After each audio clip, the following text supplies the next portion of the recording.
قدیم زمانے کی بات ہے جب حضرت موسیٰ علیہ السلام بنی اسرائیل کی رہنمائی کر رہے تھے۔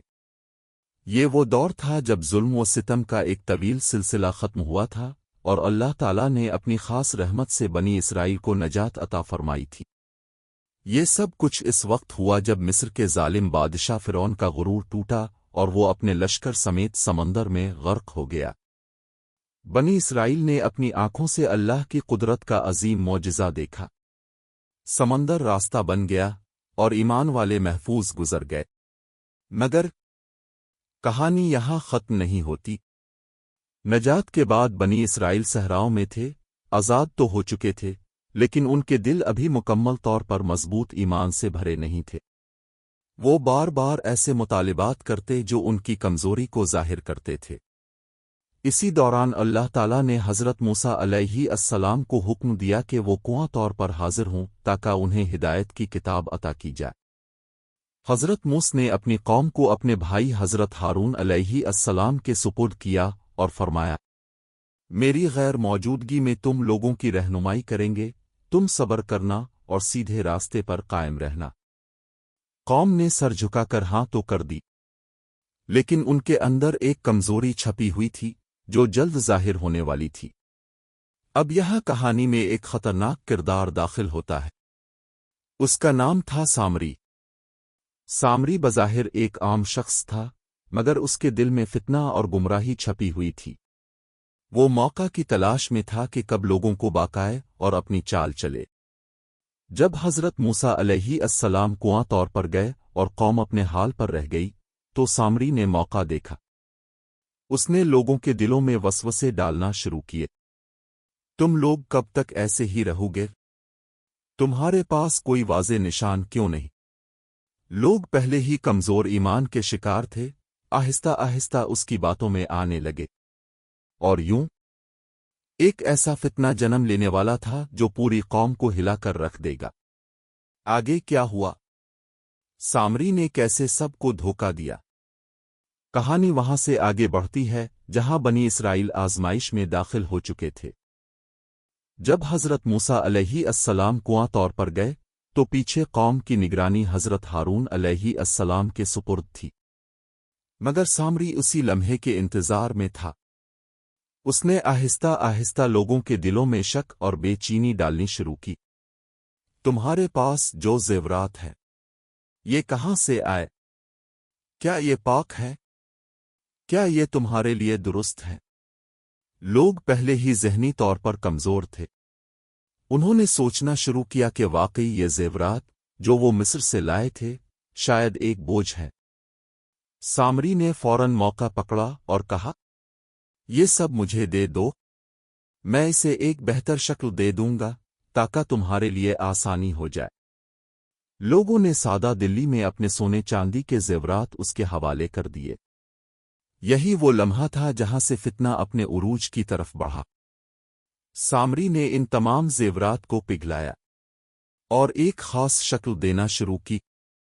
آہستہ آہستہ ایک بچھڑا گائے کا بچہ تیار ہو گیا، چمکتا ہوا، دلکش، سونے سے بنا ہوا۔ مگر صرف ایک مجسمہ کافی نہیں تھا۔ سامری نے ایک چال چلی۔ اس نے بچھڑے کے اندر ایسا نظام بنایا کہ اس میں سے آواز نکلنے لگے، ایک عجیب سی گائے جیسی آواز۔ جب لوگوں نے یہ دیکھا تو وہ حیران رہ گئے۔ یہ کیسے ممکن ہے؟ یہ تو زندہ لگ رہا ہے۔ سامری نے فوراً اعلان کیا، یہی تمہارا معبود ہے، اور یہی حضرت موسیٰ علیہ السلام کا بھی معبود ہے، مگر وہ اسے بھول گئے ہیں۔ یہ سب سے خطرناک جھوٹ تھا۔ حضرت ہارون علیہ السلام نے فوراً لوگوں کو روکا، اے میری قوم، تم آزمائے جا رہے ہو، تمہارا رب تو رحمان ہے، میری بات مانو۔